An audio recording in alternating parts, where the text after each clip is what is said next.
Voltamos, vamos lá, continuar nossa esqueletização, nossa tanatologia, porque ainda tem alguns processos, né, pra gente ver e algumas questõezinhas para fixar o conteúdo. Então nós vimos que a putrefação começa, né, com o processo cromático, ele vai tendo as manchas, principalmente a mancha verde abdominal, depois ele passa pela fase gasosa e qualitativa, que depois do gás ele vai virando um líquido mais ceroso. Depois de tudo isso passado, vai para o período de esqueletização. Lembra que nós falamos que o período de esqueletização, ele está aqui no slide, de alguns meses a alguns anos. Depende da tabela que o autor usa para verificar essa esqueletização. Como eu sempre uso, né, porque é a minha prática, a minha experiência que eu tenho, na região de Ribeirão Preto, que é onde eu moro, é muito quente, igual vocês aqui no Rio de Janeiro. Mas é uma região quente, extremamente seca, e onde a gente tem a presença de muitos canaviais. Então, a desova de cadáveres é feita nos canaviais, certo? Então, já se viu casos dessa desova de cadáveres e ter início da esqueletização em um mês. Tá? Em menos de um mês, em um mês que foi encontrado o corpo, né? Nesse caso até era uma criança, que a criança desapareceu, e encontraram o corpo da criança com a sua mochilinha, né, depois de um mês. E alguns ossos estavam separados do corpo, porque justamente os animais que ali, cachorro do mato, o que tem ali próximo, levaram os ossos e estavam esparramados. Mas justamente por isso, por ser um canavial, um ambiente seco e muito quente. Então tem a questão do que eu falei para vocês, dos animais e desse tempo, temperatura, se é um adulto, se é uma criança, se é uma pessoa mais gorda, se é uma pessoa mais magra e assim por diante, tá? Então aqui a gente pode destacar que jamais, como eu falei para vocês, 2 cadáveres terão uma evolução idêntica no processo putrefativo. É comum encontrarmos 2 ou mais cadáveres cujo meio da morte é o mesmo, ocorreu ao mesmo tempo e deixou no mesmo local, e a putrefação vai evoluir de modo diverso. Que daí depende disso que eu falei para vocês. Se a pessoa é mais magra, se ela é mais gorda, se ela é um adulto, se ela é criança. Depende de tudo isso. Então a cronologia desse processo, ela é muito variável. Começa da 3ª à 4ª semana e o término até 6 meses. Então, como eu falei para vocês, 4ª semana, nesse caso, em um mês, está dentro do período, que ele começou o período de esqueletização.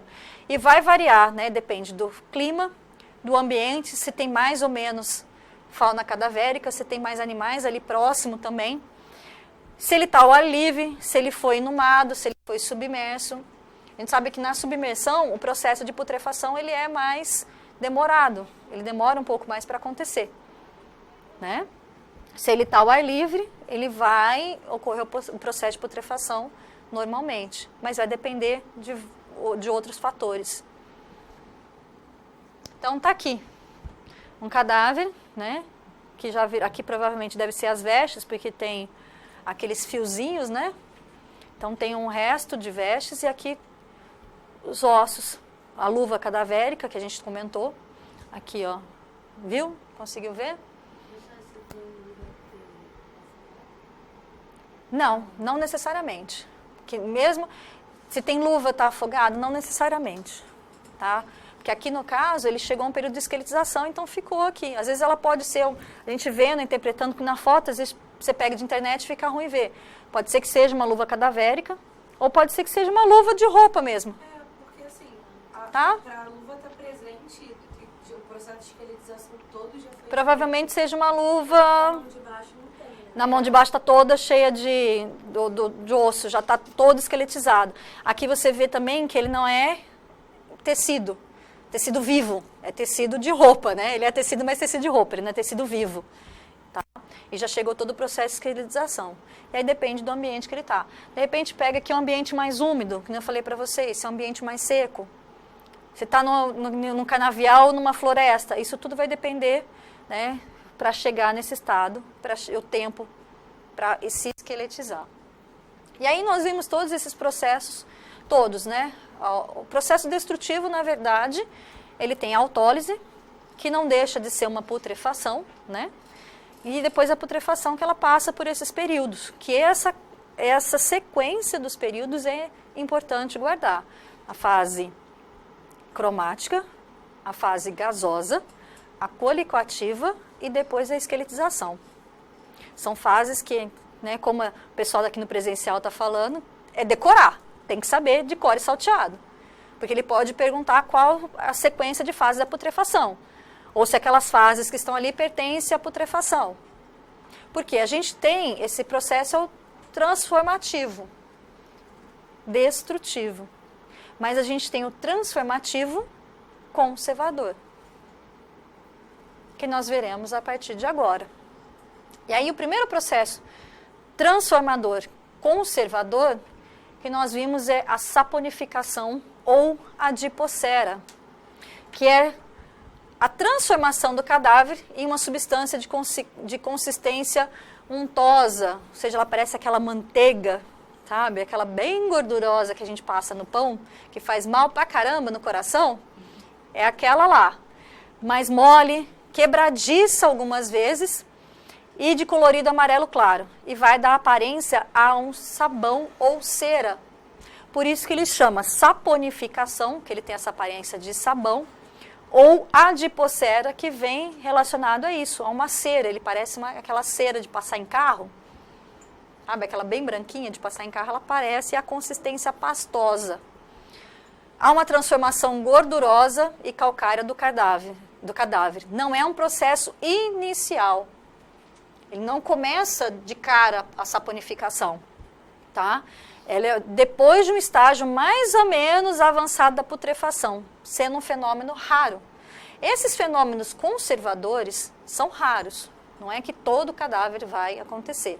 O processo natural dele é a putrefação, tá? Depende de uma série de fatores.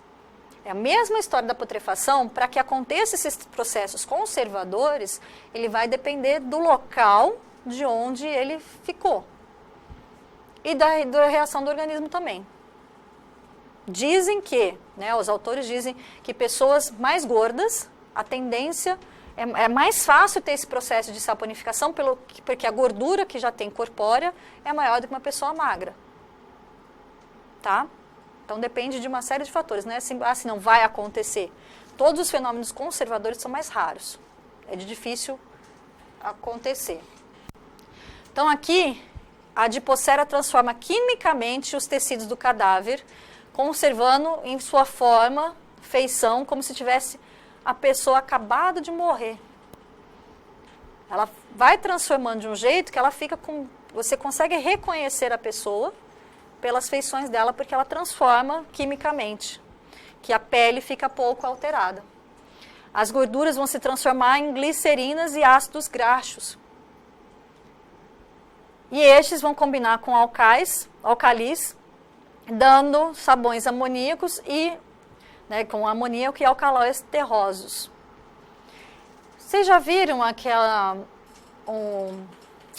falando de questão de glicerina? A glicerina é um líquido transparente, né, mais grossinho, ele parece até um sabão líquido, neutro, daquele transparente, e que ela é usada para conservar alguma coisa. Às vezes eles usam muito em flor, né, para conservar a flor, para ficar mais bonitinho. Então ele fica com aquela aparência. Ele transforma essa gordura presente no organismo como se fosse numa glicerina. Por isso que conserva as feições e fica conservada a pele. O processo ocorre devido a circunstâncias que são intrínsecas ao cadáver.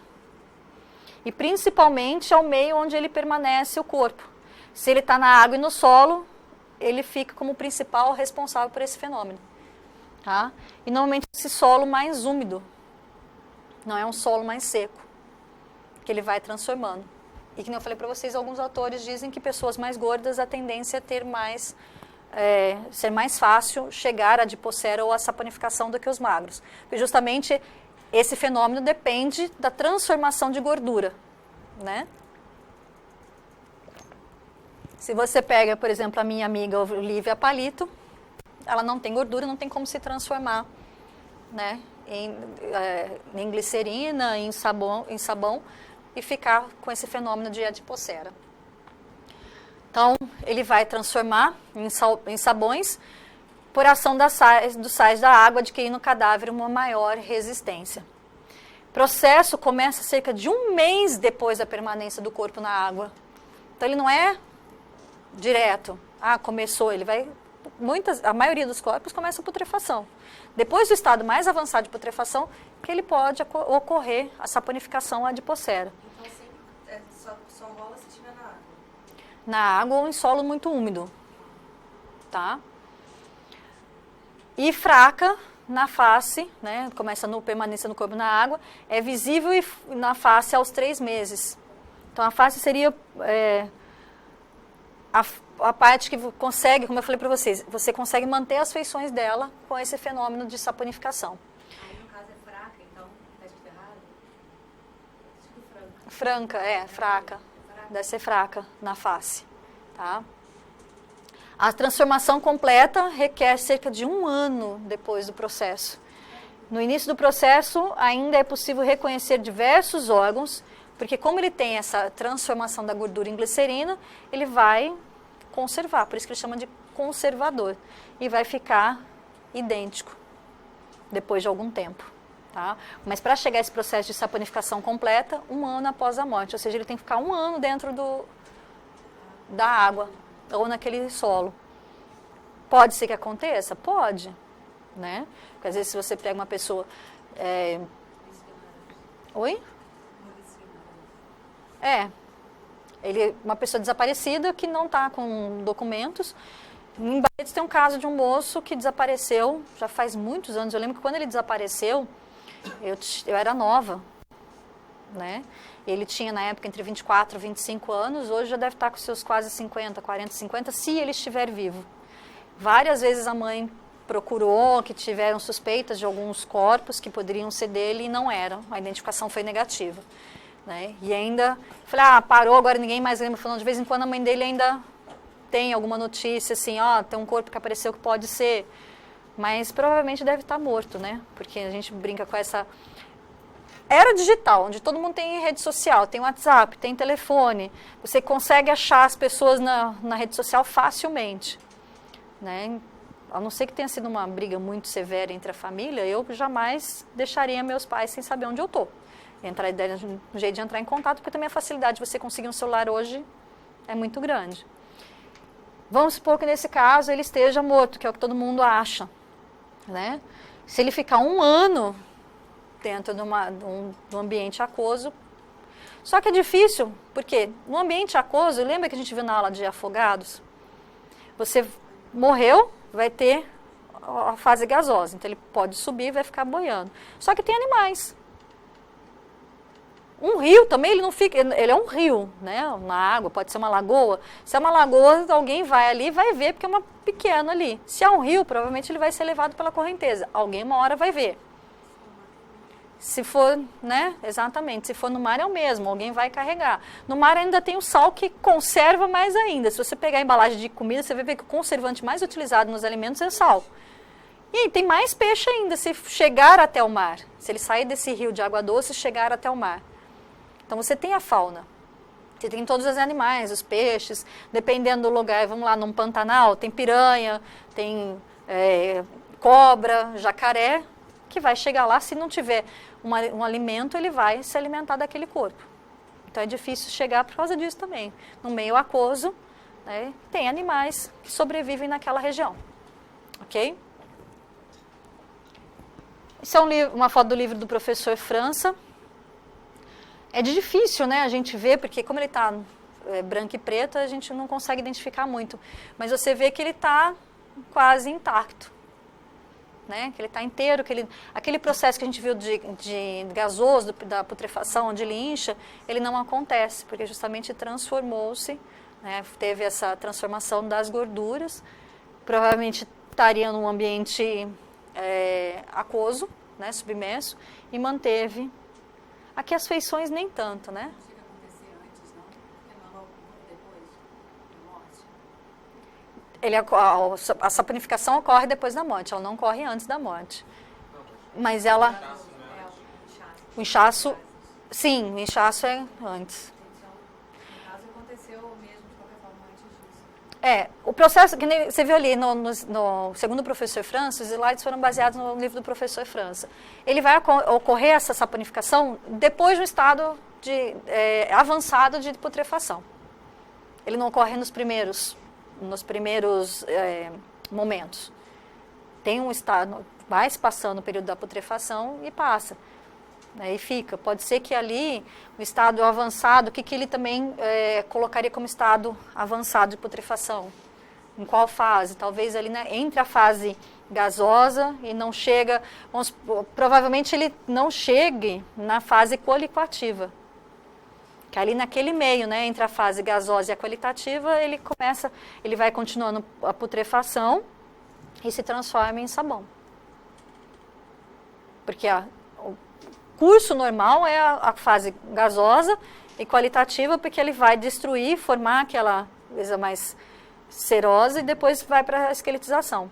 Pode ser que entre essa fase, ou que seria a fase qualitativa, ele se transforma, ele vai tendo essa transformação em sabão. Então não ocorre nas 4 fases necessariamente? Da putrefação, não. Mas é que eu te falei, são fenômenos raros. Não é o normal de se ocorrer é os fenômenos da putrefação até a esqueletização. Ele não é normal acontecer. Você acha constantemente, não. Tá? Você ia perguntar alguma coisa? Quanto tempo que ele tem de pós-morte? Não, esse aqui não. Ele só coloca no livro do professor França, que é um exemplo. Tá? Na internet também você acha essa fácil. Tempo que pode ficar conservado assim? Ele fica e acabou, ou depois ele conserva. Justamente o nome dele é conservador, então ele fica. Tá? Não chega à esqueletização? Não, ele fica. Porque é justamente isso, porque a esqueletização você passa pelo processo colictativo. Então tem a destruição dos tecidos.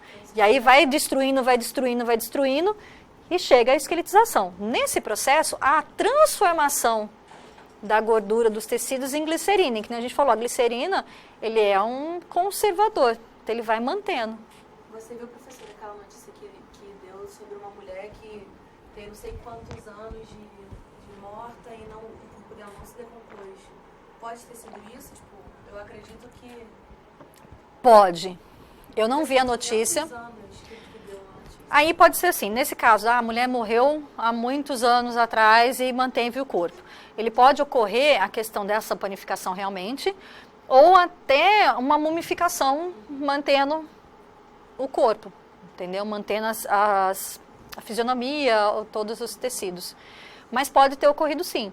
Tá? O que precisaria ver na reportagem, ver se ele tem alguns detalhes de como ficou a pele, de como estava, ou se tem algum médico legista que atestou ali qual que era o processo que ocorreu. Mas é aquela história, é uma notícia, uma pessoa que você vê no meio de muitas. A maioria é putrefação. Putrefação e esqueletização. Ainda você vê que para a esqueletização tem que demorar um certo tempo para acontecer. Tá? E aí é o que a gente está comentando, da mumificação. A mumificação era muito utilizada no Egito Antigo, né? O Egito Antigo era muito feita, mas uma forma artificial, que eles tinham técnicas para fazer a mumificação. Né? Então, eles utilizavam os conhecimentos que eles tinham de medicina, né, aqueles conhecimentos empíricos deles de medicina, e faziam a mumificação. Aqui é um processo natural, ele ocorre de forma natural, não é feito nenhuma técnica, não é utilizado nada. Tá? Então ele é transformativo conservador, que transforma o corpo em uma múmia. Né? Ele fica de uma forma natural. As mumificações artificiais são submetidas a processos especiais, como eu falei para vocês, de conservação. Os artifícios datam da mais remota época através dos embalsamentos, muito praticado pelos egípcios. Então, os egípcios tinham o domínio da técnica de mumificação de embalsamento. Tá? A técnica seria não igual, mas semelhante ao que usam os caçadores para embalsamar ou empalhar, que eles falam de deixar os bichinhos, né? Hoje em dia é mais difícil, Mas quando tinha época de caça, em filmes americanos você vê aquelas cabeças de boi, de alce, tudo é o processo que eles utilizam, né? Então é artificial. Aqui a mumificação ocorre de forma natural. Então é um processo natural que são necessárias condições particulares que vão garantir a desidratação rápida, de modo a impedir a ação microbiana responsável pela putrefação. Então, ou seja, todos esses fenômenos transformativos conservadores, ele ocorre em algum ponto que impede a continuação da putrefação. Ele pode começar a putrefação, mas daí ele ocorre aquele processo e para. E aí ele começa a adipocera ou a mumificação e assim por diante, tá? Então, sempre lembrando que quem é responsável pela putrefação é a ação microbiana. Então, aqui, normalmente, o cadáver fica exposto ao ar em regiões de clima quente e seco. Vai perdendo água rapidamente, sofrendo um dessecamento, como aqui. Então, ou seja, aqui no Rio de Janeiro é mais quente, mais seco. Lá em Barretos, mais quente, mais seco, pode ser que aconteça um processo de mumificação? Pode. Lá no Egito, no meio do deserto, extremamente quente, extremamente seco, né? E a pessoa vai se desidratar, né? Aquele cadáver se desidrata e vai ressecando a pele. Tem algumas múmias, né? Alguns que foram encontrados de forma natural, que até mantém algumas feições, principalmente de religiosos, né? Tem alguns religiosos que morreram e quando fizeram a inumação e a exumação, viram que estavam mantidas suas feições.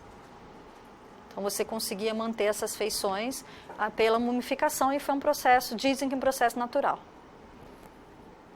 Então ela vai ocorrer no ambiente quente, arejado e seco, com inviabilidade de proliferação bacteriana. A desidratação é muito rápida e intensa. E aí, ao contrário da saponificação, ela é mais comum em pessoas magras. Porque justamente aquilo que a gente estava brincando, né? Se você tem a gordura e ela não passa pelo processo de transformação, a chance de se transformar no fenômeno de saponificação e adipocera é maior.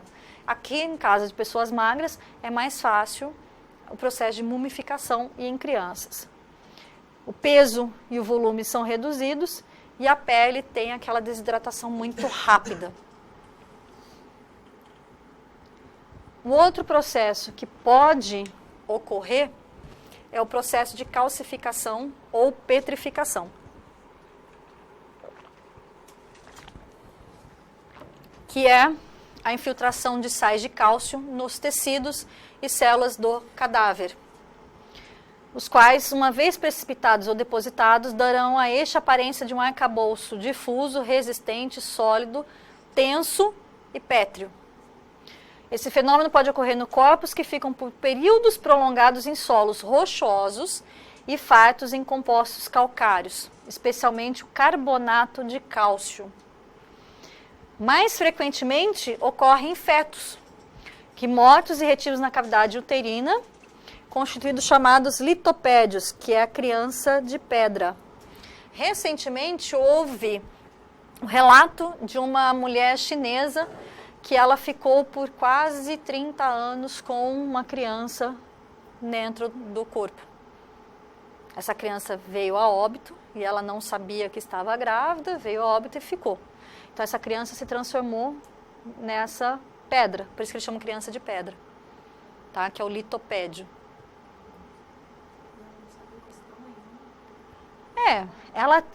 Quando você pega, se vocês procurarem no Google, só calcificação, petrificação, ou criança de pedra, litopédio, qualquer um dos termos que você achar, você vê a foto dela.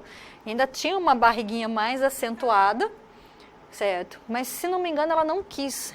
Ela falou que primeiro não sabia, aí morreu e não quis remover, uma coisa assim. Mas tem casos que a pessoa fala que não sabe e acaba deixando.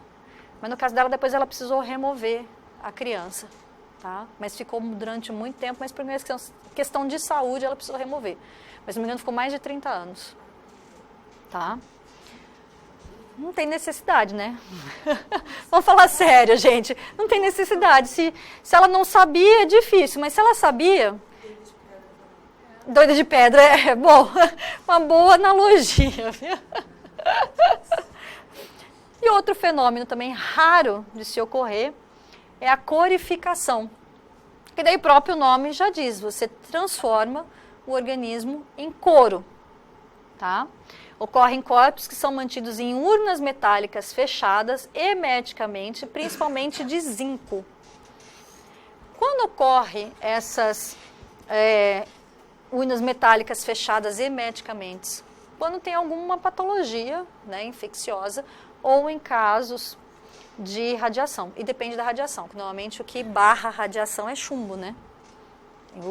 Urna de chumbo, aí você tem que colocar a uma certa distância e assim por diante. Tem uma série de regras que você tem que seguir para pessoas que morrem expostas à radiação. O corpo vai ser preservado, né, da putrefação ou decomposição em face da inibição dos fatores transformativos destrutivos. Apresenta-se com a pele de cor e aspecto de couro, curtido recentemente. Então, ele chega, né, às vezes até alguns órgãos sumirem, como pode conservar. Mas a pele fica esse aspecto de couro mesmo, tá? O abdômen fica achatado e deprimido, a musculatura e tela subcutânea é preservada e os órgãos, no geral, ficam amolecidos e conservados ou não. Mas você tem, vamos dizer assim, um murchamento de tudo. Quando conservado tudo, ele murcha tudo, tá? No interior da urna é comum encontrar líquido viscoso, turvo de tonalidade castanho amarelada. Então, ela está naquela urna hermeticamente fechada de zinco, então você pode encontrar, né, nesse processo transformativo esse líquido de tonalidade castanho amarelada. E aqui, principalmente no nosso país, a gente tem o fenômeno de congelação, que é um cadáver submetido a baixíssima temperatura e por tempo muito prolongado, que literalmente, se ele vai fazer como congela e para tudo, ele vai conservar, né? E há relatos de que foram encontrados corpos de animais pré-históricos com milhões de anos que se mostravam de aparência e conservação preservadas pelo frio. Mesmo sendo nessas condições, o meio natural de se impedir ou refrear a marcha de putrefação é você manter no frio. Tanto é que quando se morre, leva para o IML, o corpo, para fazer o exame necroscópico, a primeira coisa que faz, geladeira, né? Você impede o processo, ou pelo menos retarda o processo de putrefação, para poder fazer os exames necroscópicos, para poder fazer a identificação daquele corpo. Os autores consideram que em temperaturas de menos 40 graus Celsius pode obter-se uma preservação quase indefinida, inclusive permitindo a conservação em condições vitais de alguns materiais orgânicos, como ossos, tecidos e espermatozoides. Então, por que menos 40 graus Celsius? Porque congela. Fica totalmente congelado. Tá? A menos 40 graus Celsius, uma temperatura baixíssima. Então, você consegue conservar aquele organismo. E aí, os tecidos que estavam vivos, se você logo coloca, até existem estudos, né? O pessoal querendo se congelar, para descongelar posteriormente, para viver numa outra época. O pessoal comprando a questão do congelamento, é crio ou alguma coisa? Cripólise? Não sei. Criolipólise. A criolipólise é para tirar gordurinha, não é? É para tirar a gordura localizada. Mas eu estou falando, não é? Eu crio alguma coisa. Porque eu sei que é criolipólise.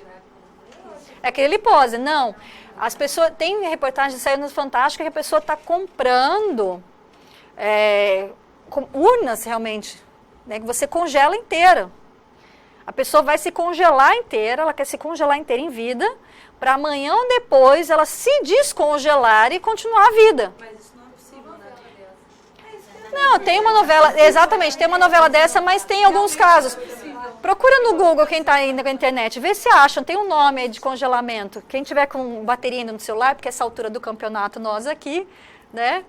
E tem alguma coisa assim desse jeito que parece até no Fantástico, Record, alguma coisa assim, falando justamente isso, que as pessoas querem se congelar inteira. Não. Não é possível. Porque a partir do momento que você abaixa totalmente a temperatura, você morre. E aí o que eles estão tentando é um jeito de se congelar, que a criolipólise realmente é a mesma história. Você quebra as gordurinhas localizadas e depois com essa quebra, você congela... Criogenia humana, isso mesmo. Tá vendo? Eu falei que era crio alguma coisa. Não é criolipólise. A criolipólise é a quebra de gordura. Você congela a gordura localizada e quebra. É a criogenia. Entendeu? É. Mas a intenção da criogenia é isso, é você se congelar justamente por esse processo. Tá? De uma forma natural que ocorre, você se congela para depois, posteriormente, voltar à vida. Ressuscitar, ressurgir. O pior é se fizer tudo isso, né? Tem que se pensar muito bem. Mas ainda não é possível, eles estão com os estudos e parece que tem algum lugar que eles estão tentando vender essa questão da criogenia. Né? Tem trabalhos, recentemente na Globo teve uma novela a respeito disso, dos congelados, né, que eles falavam. E tem vários filmes também a respeito da criogenia. Se não me engano, o Capitão América também, não é? Que ele se congelou, alguma coisa assim, ou congelaram ele, depois ele voltou, ou alguma coisa desse tipo. Mas tem realmente essa questão da criogenia humana que estão estudando para tentar congelar e voltar numa época melhor. Ou, por exemplo, a pessoa muito doente se congela para voltar quando for descoberta a cura de alguma doença, ou da doença que se acomete. Aí é complicado, né? Aí volta, remetendo o que a gente falou, né, abrindo um parênteses da novela, que eles voltaram, estavam num mundo totalmente diferente e já não achavam mais nenhum parente, nenhum conhecido. Mas, enfim, foi baseado tudo isso nesse processo de congelação, que é um processo transformativo conservador. Se você pegar o livro do professor França, ele fala também do processo de fossilização, que a pessoa se torna fóssil, né? Mais ou menos parecido com a petrificação. Tá? Que nós vimos agora anteriormente, com aquela criança de pedra ou litopédio. Então ele fica como se, né, nessa fossilização e tem uma conservação. O que a gente conhece mais em questão de fósseis são os dinossauros. Tá? Mas ele disse que eles têm, principalmente nessa questão justamente de dinossauro, que ocorre mais essa fossilização. Tá? Mas ele coloca também como um processo conservador, porque você conserva aquele corpo, tá? Professora,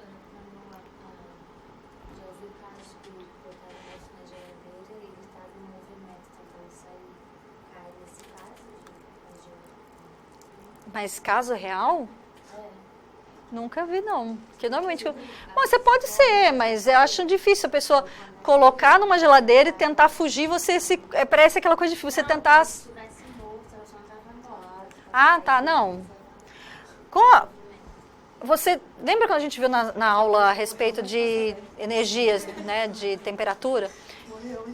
Pode ser, porque se você colocou numa geladeira, a menos 20, menos 40 graus Celsius, um determinado tempo, você vivo, você vai sobreviver. Você vai tentar realmente sair. Mas, lembra aquela história que eu falei para vocês? Vai saindo... vai tendo um esfriamento, principalmente das extremidades, você vai ficando aquele arrochamento, porque o sangue vai tentando chegar no coração. Só que chega uma hora que você perde a consciência, aquele coração vai parar de bater. O coração parou de bater, morreu. Não é? Basicamente assim, você pode tentar reverter ou não. Se a pessoa fachar dá tempo, você pode tentar reverter com uma massagem cardíaca, com aquele choque, né? Mas se parar o cérebro, que o que manda na cabeça é o cérebro, né? Aquela história, morte cerebral, acabou. Pode acontecer, parece que a gente falou história de filme, né? Mas sim, porque você tem a sensação da vida no congelamento, que nós vimos quando tem um tempo. Lembra que a gente falou também dos escaladores no Everest, por exemplo? Eles escalam, perdem a consciência para o frio extremo, morrem e ficam congelados lá. E às vezes acham corpos depois de muito tempo. Tá? Esse daqui eu achei no Google, na verdade, que fez um print numa tela do Instagram, dessas perícias.homicídios.São Paulo, mas eu achei bem legal e uma forma bem ilustrativa de colocar as fases da putrefação, para a gente guardar. Né? Ficou bem legal e dá para a gente ilustrar o cadáver fresco, no estado gasoso, do inchaço, né? Aqui também a gente já pode colocar os dois, né, o estado gasoso, o cromático e o gasoso, certo? Porque ele está mais, você vê a coloração dele diferente e mais inchado. Aí começa essa decomposição ativa, a putrefação. Aqui eu diria que seria um estado qualitativo, aqui já começando o estado de esqueletização e aquela esqueletização total. Tá? Então, como o processo de ocorrer a esqueletização. Ok? Aqui está, ó, gente, da fossilização que eu falei para vocês. Um fenômeno, achei que eu não tivesse colocado, mas está aqui. Um fenômeno transformativo conservador, extremamente raro e se caracteriza pelo fato do corpo apenas manter sua forma, mas não conservar qualquer componente de sua estrutura orgânica. Esse processo exige períodos muito longos para a sua ocorrência. Por isso que eu falei, isso depende mais, a gente consegue mais ver em dinossauros do que em próprio ser humano. A Luzia, a Luzia, boa lembrança, a Luzia do Museu Nacional também, né? Que eles também era um fóssil que foi encontrado da primeira mulher brasileira, tá? Mas você vê que quanto tempo depois que foi encontrada, que demorou para 5, mas achou mais o crânio, né? Foi o crânio que achou também. Não chegou a ser tão fóssil, mas pode ser. Eles falam sempre um fóssil, mas é muito mais raro. Os dinossauros, quando você acha também os fósseis, são de milhões e milhões de anos atrás. Tá? Então, quem sabe das próximas gerações, mas bem lá dos nossos bisnetos, tataranetos, achem algum fóssil humano. Dinossauro ainda vão continuar achando, né? Mas pode achar sim, tá? Mas ele cita mais essa questão de ser raro, porque demora muito tempo para ocorrer, e nos dinossauros, tá? E aí, qual que é a importância também de a gente se verificar, de estudar a tanatologia, né? Lembra que eu falei para vocês que a gente tem que saber o tempo da morte, o diagnóstico dela, se ela foi homicida, se ela foi suicida, se ela foi acidental. Então, a gente tem que também estudar o tempo dela, a estimativa do tempo de morte, que é o que a gente chama com esse palavrão de cronotanatognose, tá? Cronotanatognose, ou Cacilda. A gente vai tentar falar de novo, acaba engasgando tudo de novo, tá? A tanatologia é mais fácil de falar, essa crono é mais tanatognose. Saiu melhorzinho agora. Então, a cronotanatognose é o estudo, né, dos meios de determinar o tempo transcorrido entre a morte e o tempo necroscópico, tá? E o exame necroscópico. Ela vai se basear nos prazos em que se processam diversos fenômenos que a gente descreveu acima e que podem ser encontrados no cadáver. Alguns processos nós vamos rever com alguns detalhes a mais, com tempos que às vezes nas provas o que se encontra é solicitando tempos, tá? Quanto tempo depois ocorre tal processo? Quanto tempo, depois de tanto tempo, você vê ou não vê aquele determinado fenômeno, tá? Então, a cronotanatognose é exatamente isso, é a estimativa do tempo de morte. O que é importante também na questão de uma perícia, de um local de crime violento? Saber o tempo da morte, você também consegue confrontar o criminoso, não é? Que a pessoa vai ter ou não álibi. A pessoa morreu de 1 às 2 horas. Onde você estava? Não, eu não estava aqui. Né? Eu fui tal horas. Não, mas essa tal horas está dentro do tempo de morte. E assim por diante. Certo? Então, a gente consegue identificar esse tempo. Então, cessada a vida, a primeira coisa que acontece, né, é o esfriamento do cadáver. Primeira coisa, porque parou os sinais vitais, tem o esfriamento do cadáver que vai deixar de existir os mecanismos termorreguladores. Porque quando a gente está com calor, a gente tem a sudorese, né? Quando está muito quente, o organismo transpira para você regular a temperatura. Então, a função do suor é esfriar a pele. Quando você está com frio, muitas vezes a gente treme para justamente esse tremor fazer esse equilíbrio térmico para regular o calor e aumentar a temperatura. Então, morreu, o corpo passa a se comportar como um objeto inanimado, porque morreu, não tem vida mais, né? E a troca com o calor, de calor com meio, que circunda, não ocorre.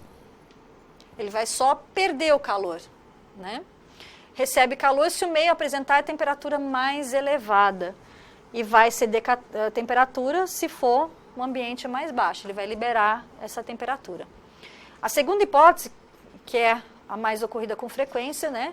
Que é quando a temperatura do ambiente, você cede calor para o ambiente. Esse esfriamento é progressivo e pode ter seu ritmo alterado por diversos fatores que podem ser intrínsecos ou extrínsecos.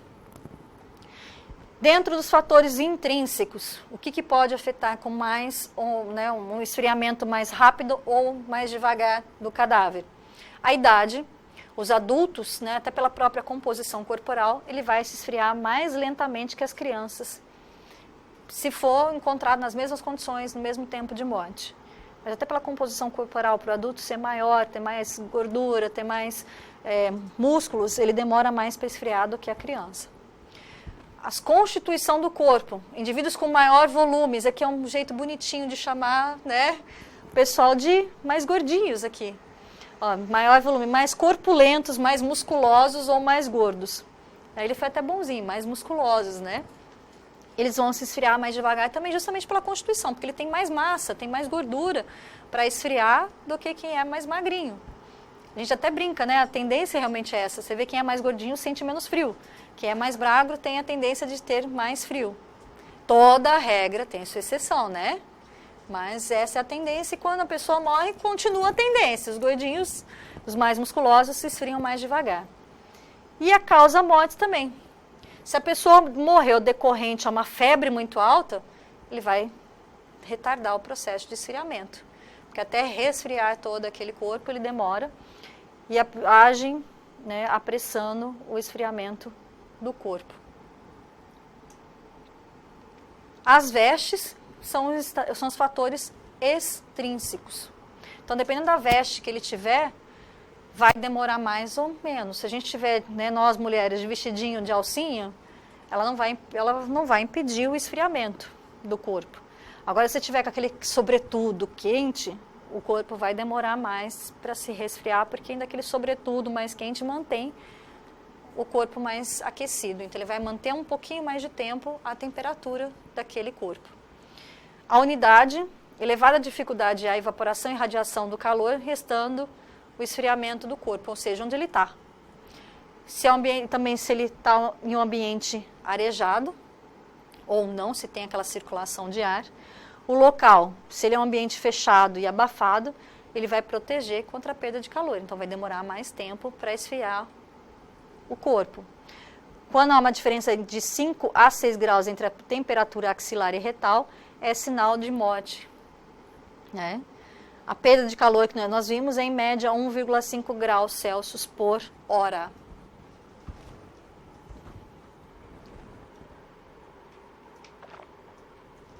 Então, o primeiro sinal de morte que a gente pode ver o tempo que ocorreu, que a gente até citou, desse 1,5 graus, é o esfriamento do corpo. Dependendo da temperatura que ele estava, você consegue estimar o tempo da morte. Os livores, também nós vimos de hipóstase, que ele, depois da morte, o sangue obedece a que eu falei para vocês, a lei da física. Ele, por gravidade, ele vai descer, ele vai se depositar, né? E os vasos também, acumulando-se nas veias situadas nas posteriores de maior declive.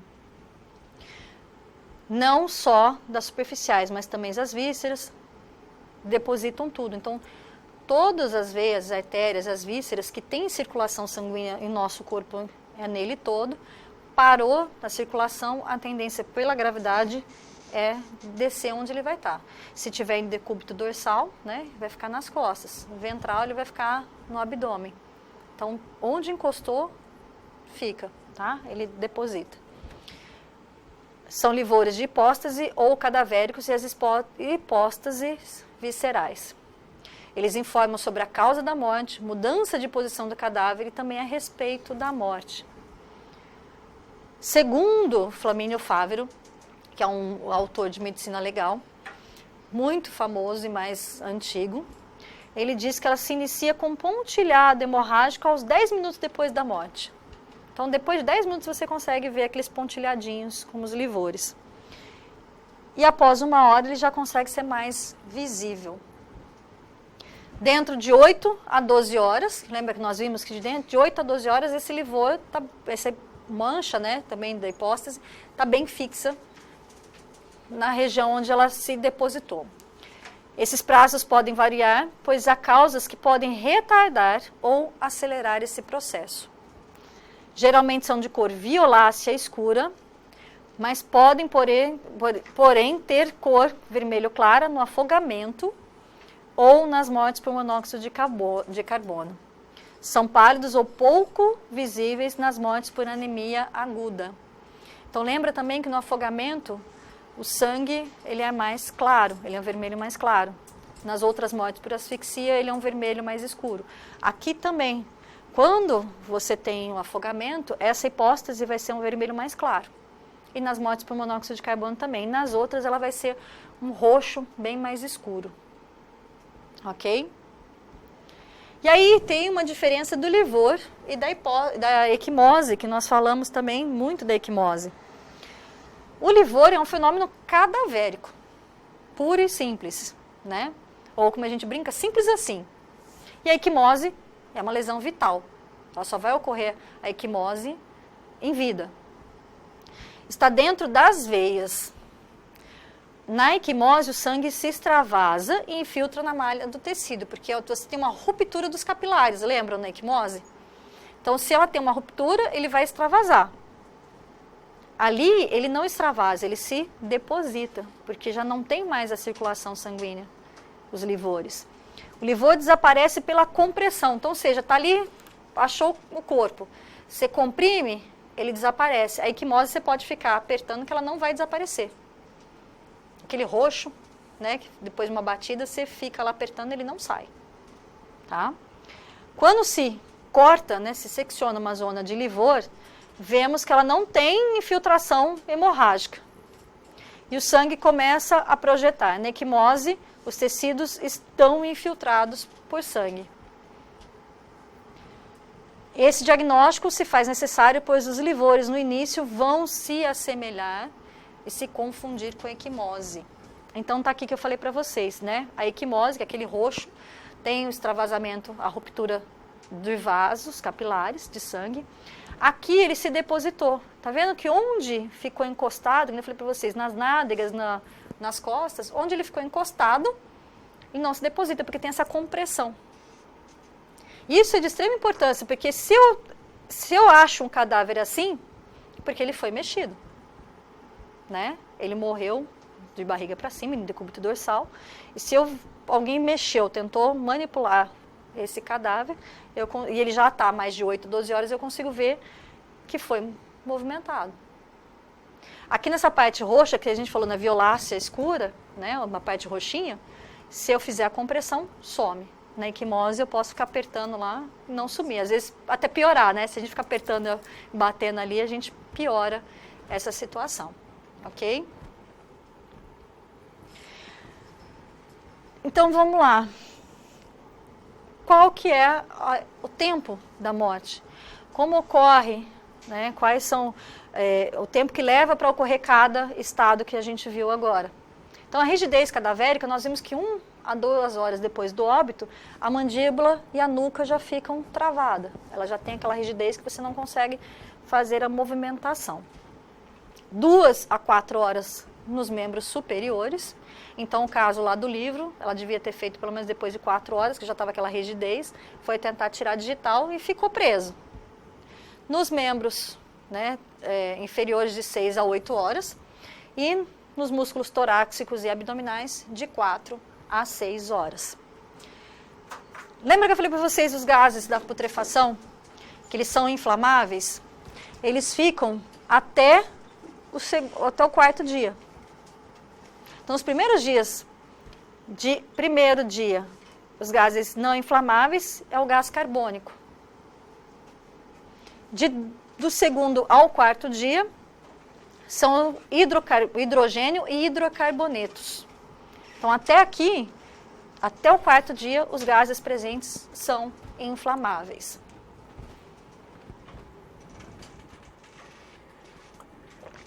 Do quinto dia em diante,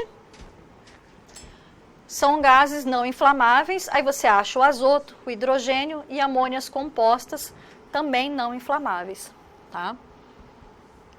Aí depois, lembra que a gente viu que ele começa a se assumir, a sair.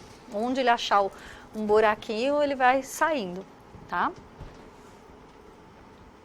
Você tem, como a gente falou, a perda de peso.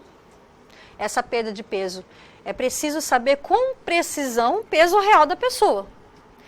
Não vai tendo esse estado de putrefação e vai destruindo os tecidos, a perda de peso, você tem que saber quanto tempo, quanto a pessoa tinha, quanto tempo decorreu da morte, para saber quanto peso foi perdido, tá? Então aqui, numa criança e no recém-nascido, estima-se que perde-se 8 gramas por quilo de peso nas primeiras 24 horas. E assim sucessivamente. Mas eu preciso saber, né, o peso da criança. Exatamente, eu preciso saber o peso da criança, porque de repente eu acho lá uma criança que está com 30 quilos. Né? Aí, tá, depois você pesa, ela está com 20. Mas peraí, qual que é o peso dela? Né? A gente tem que saber o peso exato, se ela tem 20, se ela tem 30, se é 25, para poder saber o tempo da morte. Então, ela perde 8 gramas quilo na primeira 24 horas. Tá? A mancha verde abdominal, que nós vimos, que é o estado cromático, que é o primeiro estágio da putrefação. Ai, tá vendo? Atribuída a sulfoxihemoglobina. Ela começa a surgir de 24 a 36 horas depois da morte. Então, mancha verde abdominal, sempre 24 e 36 horas depois da morte. Nas regiões de clima quente, ela vem mais precocemente, porque a putrefação é mais acelerada. Já foi observado também um aparecimento de até 18 horas depois do óbito. Ela se estende em todo o corpo depois do 3º ao 5º dia. E aí depois a gente vê que começa a fase... junto, lembra que você me perguntou? A fase gasosa começa junto com a mancha verde. Porque aqui, ó, ele não vai esperar, começou a mancha verde, vai começar os gases. A partir do momento que vai formando a mancha verde, ele vai continuando e vai formando os gases também. Que é sempre decorrente a partir do momento da morte, tá? Então aqui também nós podemos verificar outros fenômenos para estimar o tempo da morte, como formações de cristal no sangue putrefeito. A gente pode ver essa formação desses cristais 35 dias após a morte. A crioscopia do sangue, ou seja, o ponto de congelamento do sangue. Esse ponto de congelamento do sangue normalmente é de 20,57 graus Celsius. Eu já começo a ter um ponto de congelamento. O conteúdo estomacal. A alimentação, né? Você está vivo, e aí foi naquela feijoada, tomou aquela caipirinha, que é uma alimentação mais pesada. Você vivo, demora de 5 a 7 horas para digerir. Numa refeição média, de 3 a 4 horas. E uma saladinha, uma comida vegetariana, de 1h30 a 2 horas para fazer a digestão. Isso em vida. Quando eu pego um conteúdo estomacal e consigo ver, reconhecer totalmente aquele alimento, esse daqui comeu um brócolis, ele comeu uma feijoada, de 1 a 2 horas depois do óbito, tá? De óbito, aliás, ele morreu entre 1 ou 2 horas depois que foi encontrado aquele cadáver. De 4 a 7 horas, você está na fase final de digestão. Eu já vejo aquele bolo estomacal, não consigo identificar facilmente. E se ele está totalmente vazio, 7 horas. Tá? Passou 7 horas quando o estômago está totalmente vazio. E também consigo ver o crescimento dos pelos da barba. Conforme vai passando, até acredito, pelo enrugamento, né, pelo esfriamento do corpo, ele cresce 0,021 milímetros. Eu já estou trocando tudo, por hora. Então, através desse crescimento da barba, você consegue ver o tempo, né, a quantidade da hora. Mas também você precisa saber o tamanho que estava a barba anterior, né? Se a pessoa estava sem barba, já acabou de fazer barba. Agora a gente vai ficar medindo, né? Os homens que usam barba, não vai ficar medindo o tamanho que tá para depois falar, ó, hoje nesse dia eu tô com tantos milímetros de barba. Se eu morrer, você começa a fazer a contagem, tá? Se tiver sem fazer, a contagem. Se começar, depois que você morrer, você começa a fazer o comprimento, começa a medir, ok? Vamos fazer um intervalinho para a gente continuar, finalizar e fazer alguns exercícios, ok?